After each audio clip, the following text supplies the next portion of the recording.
In this video, I'll be showing you step by step how to make a particle text animation effect in Premiere Pro. It is super simple to do. So the first thing you need to do is open up Premiere Pro like you usually would. Then from here, you need to go over to the project bin and add in a color matte and make that black. Okay.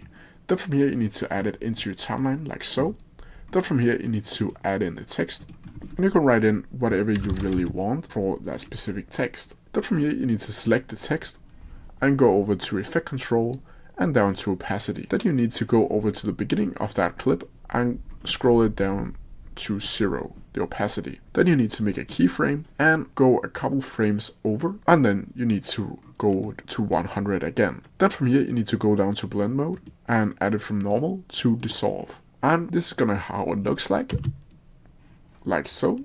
And as you can see, that's how you do it. If you have any questions about it, please leave them down in the comment section below and I'll try my best to answer them as quickly as possible.